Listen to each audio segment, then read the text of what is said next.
and I'll let you take it away. Okay. All right. Terrific. Well, first of all, thank you very, very much, Felicia, for asking and giving me the opportunity to be able to speak to the group.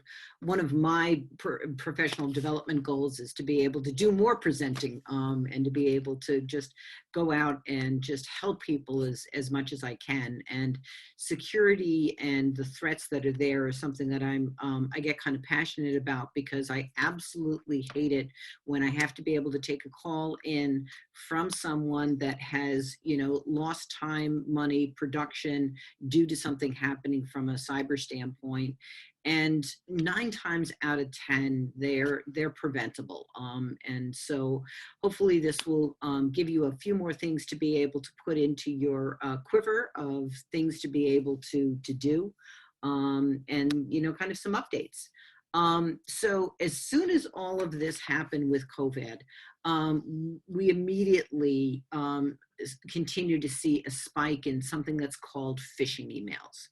And phishing, like the word, and you think about with a pole and trying to be able to hook a fish, that's exactly what these characters are trying to do. They're trying to get you to click on something, and that something is no doubt going to send you to some dark part of the web to be able to do something. In a lot of cases, phishing emails are difficult to be able to filter out. Your normal spam filters that you have are not able to trap them. There are increasingly additional services that you can add on top of your email that will scan these things. As Felicia knows, we're a big Microsoft 365 partner, so they have something called Advanced Threat Protection that actually checks all of the links to be able to make sure that they're safe. It's not 100%, but it really does help. However, the biggest defense when it comes to these phishing emails is to educate people. And so I'm always saying think before you click, because that click is giving somebody permission to be able to interact with your computer. So let's take a look at some of the ones that have been coming out, and they're constantly, clever. You will see something like this come up from somebody that you know. COVID-19, everything you need to know, how to protect your friends from COVID, FAQ.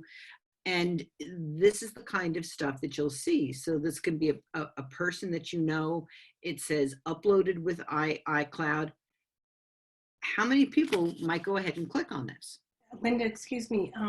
I don't know if it's a big deal for you to change, but you have it in the wrong presentation mode. Okay. So and if you that works better. Okay, good. All right.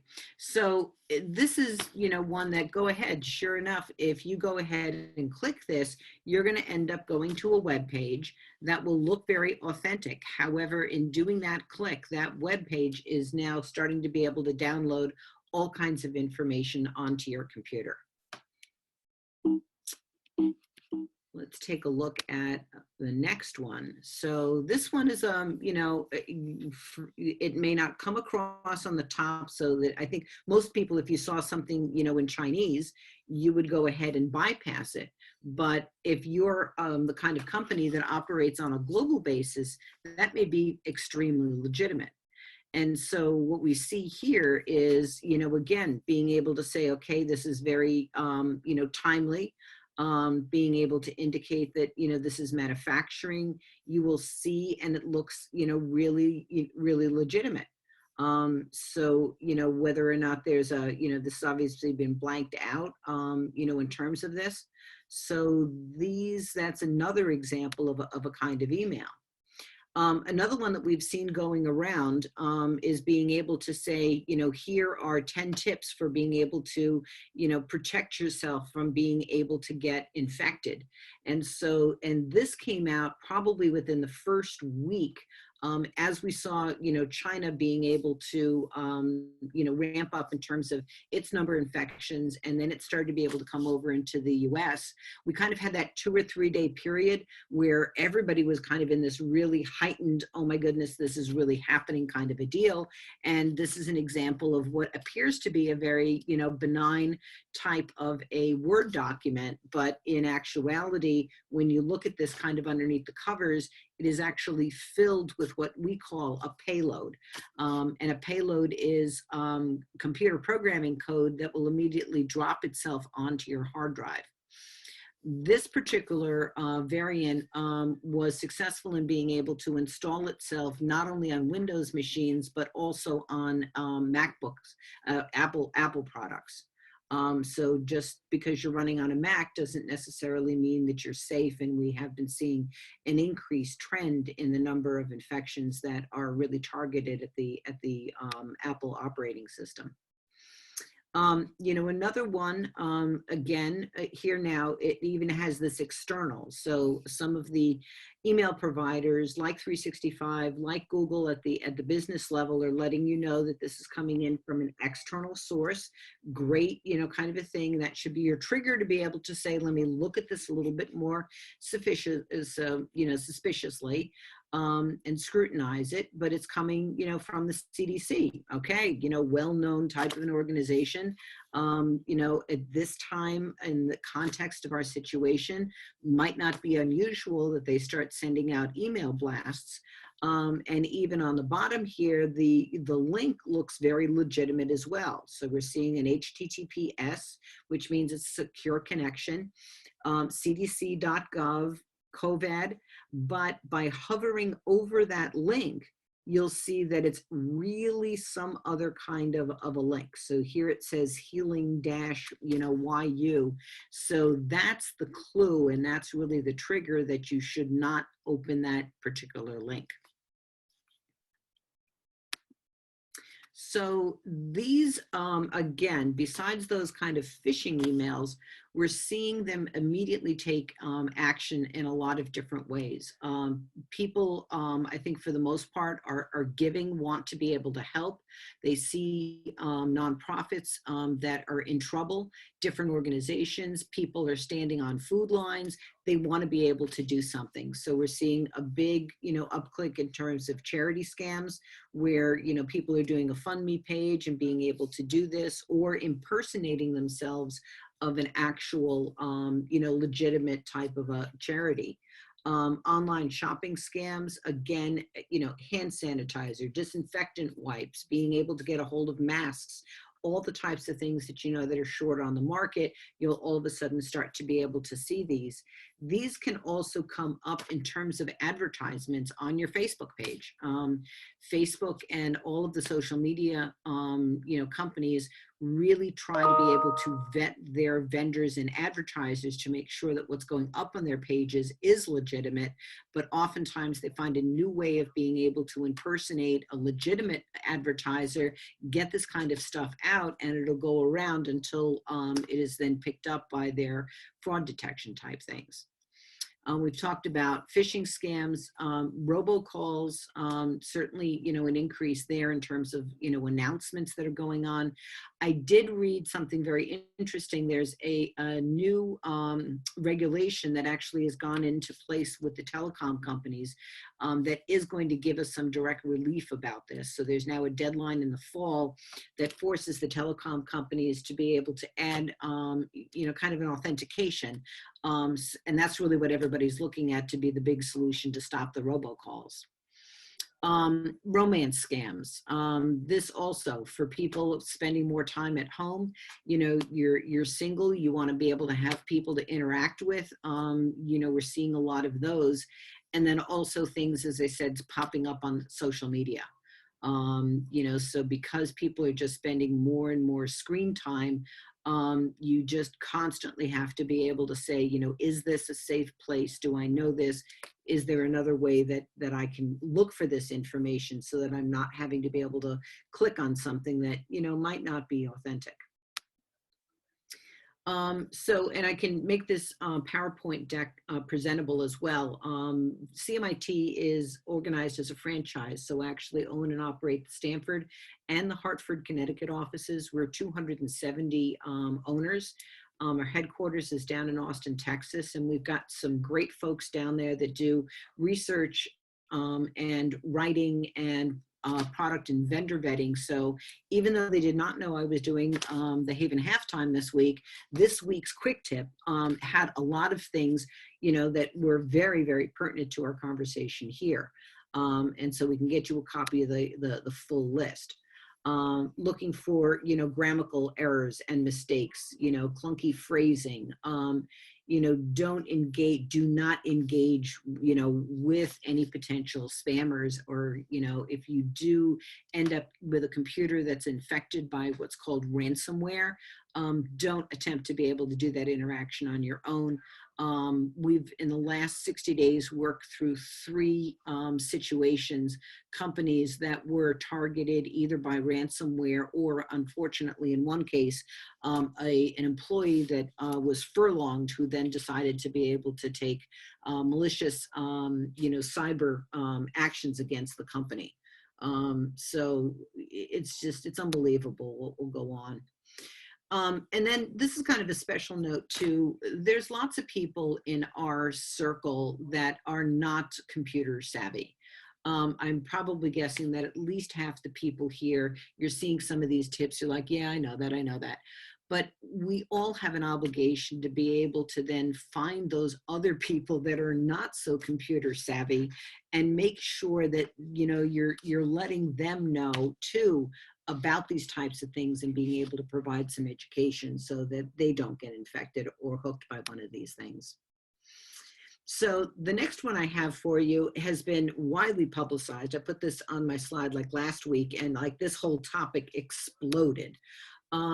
So here's some things, because Zoom is a great free product, but please remember, anything that's free is probably not secure, and I would have to say is not secure. So that's kind of the first, thought on that. So there are lots of different alternatives.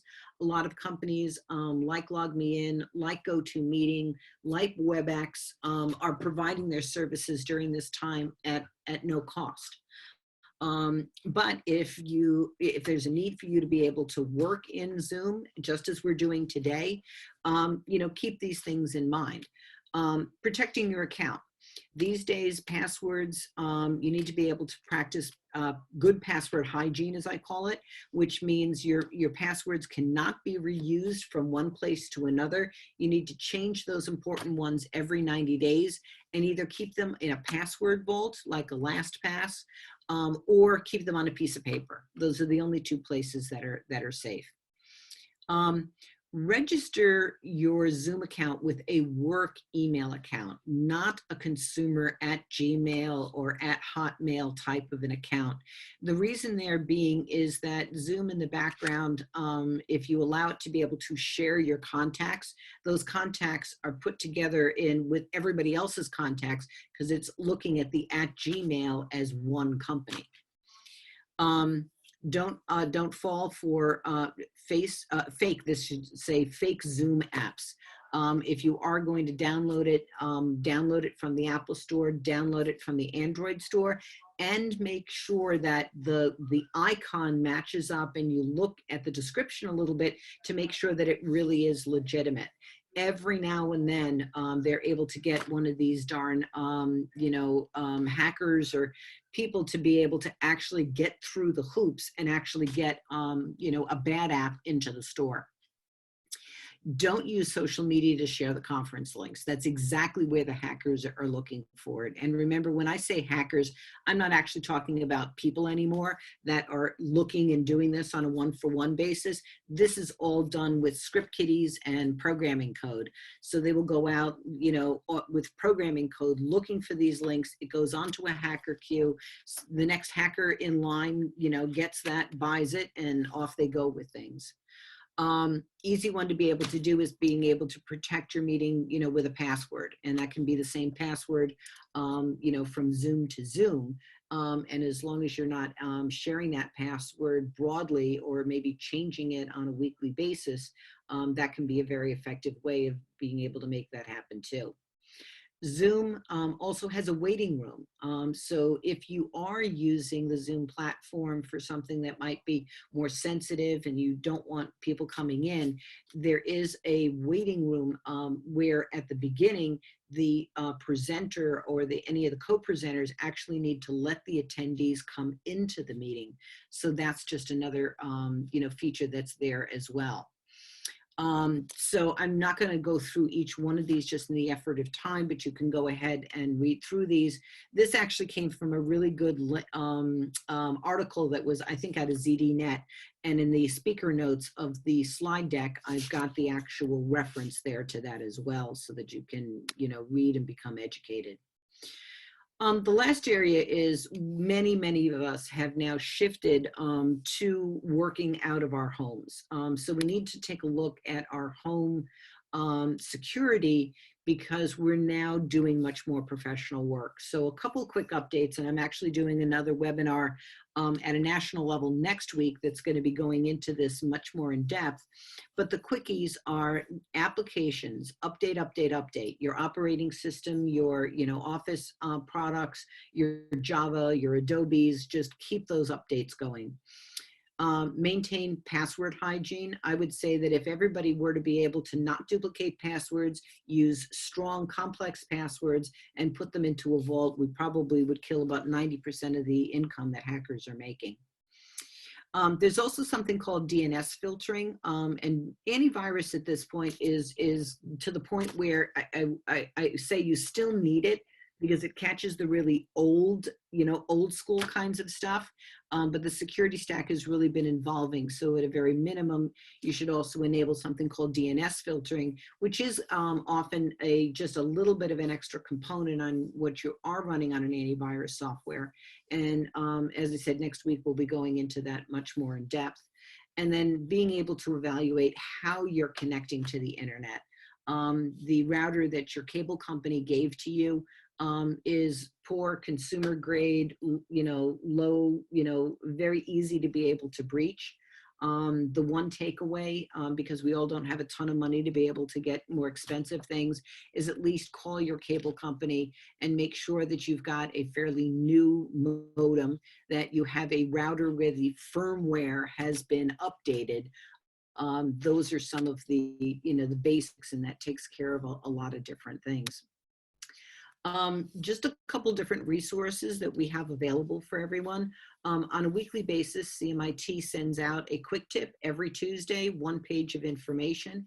If you are interested in signing up to be able to get that weekly email, that link is right here. We are also, so on my website, I am doing an ongoing page called Cybersecurity Considerations for Working at Home. And we are updating that page every 1 to 2 days.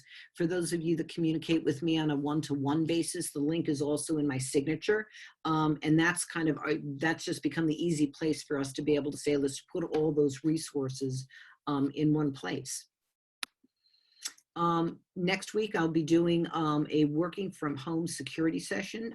That's going to be going on for, I think, about 45 minutes. So that's on Thursday, the 23rd, 11 o'clock. There's a registration link for you. And then there's a number of other ways to be able to keep in contact. CMIT really positions itself to be kind of the go-to IT company for small and mid-sized businesses. And so I've got a Linda's Tech Tips. So that's just, a web page. Here's again a subscription link for our quick tip so that you get it as an email blast. For those of you that are HAYVN members, I am available on Tuesdays to be able to do a technology consult and advisory session with you. And then you can also follow us through the social media. We do cross-post things so that this way you can kind of, get the content and the headlines in the easiest places that work for you. So that's what I've got, and I'm happy to be able to take some questions. Yeah, that's great. There's been a bunch of people posting questions in chat. So I can read them to you if you want. Yes, that'd be great. So Leslie asked, is the password vault on an iPhone safe? So which particular app? It's just the one that comes with the iPhone, and it will store your passwords, and it needs either a thumb or a facial recognition to access it, but it just automatically lets you into whatever app you're trying to get into. Yes, and so the answer to that is yes. That is a good way to be able to keep the vault as long as you are backing it up to your iCloud account and you have enabled two-factor authentication on your iCloud account, meaning that it's not just a password to get into your iCloud account, but you need a password and a little code, or it texts you or calls you. It's that second kind of a thing. Password theft, every day there are thousands of passwords that are breached. And that's why we say don't reuse them, because if you reuse them, it's going to get caught up in a breach and they're going to get into one of your accounts. Great, Thank you. Okay, and then Jenny asked, can we share a recording for this presentation with others? Absolutely, share. We'll have the recording on our YouTube channel. And so just go to the HAYVN YouTube channel and share it that way. And probably it might be worthwhile for your dad to sign up for Linda's other sessions that she's doing next week too. I was actually thinking I'd love to have my parents sign up too for this. Okay, and then also Jenny asked, is using abuse at emails to a company like Comcast effective? Yes, it is, because it is a matter of us all reporting this stuff that we get that kind of going. And having worked in the reverse when a company mistakenly got onto the blacklist, that's absolutely, those are actively doing ghosts. So whether it's to Comcast or to Microsoft, whatever tool is in front of you, report that stuff. And then Alexis asked, can you elaborate on DNS filtering a bit more? Can it be used after the fact to figure out if your system has been breached? So yes and no. That's probably a longer conversation, and a quick, so what DNS is it's the translation of a domain name. So, you know, HAYVN.com, and the actual physical server, which is addressed with something called an IP address. So it's 8.8.8.8 is like Google. DNS, a copy of that little translation table, lives on every single server that is connected to the internet. One of the common things that happens is somebody hacks into one of those servers, changes a couple of those entries, and when you think you're going to Google, you're actually going to somewhere in North Korea. So the DNS filters, first of all, make sure that you're working with an authenticated address book. And also it's making sure that any of the communications that your computer is doing it with what I call a computer with a gold star. These days, if you want to be able to be an authenticated web server, you have to run through a lot of different hoops. And a DNS checker will say, oh, this website has only come up in the last 48 hours. You may not want to be able to go there. Or, oh, it was reported because somebody took the time to be able to report it, being able to have malicious code. So the DNS filters, that's kind of a basic understanding, and it really can run and be activated as a part of what you're doing on your desktop. Great. And then Lainey asked, can you talk about the VPN and should we use it at home? So VPNs have also now been a target. So yes, you should be using a VPN if your work offers it. The danger for the business that you're VPNing into is that if the home computer is not secure, now the potential is that you've got malicious code that's running on your home computer that just runs through that VPN connection, and now it's infected your work network. So, what we have been doing is we've been recommending to our clients that they make sure that the home computer that's being used is either a work machine that's being managed, or in our case, we've actually been extending our security services to our clients' home computers to be able to make sure that those types of situations don't happen.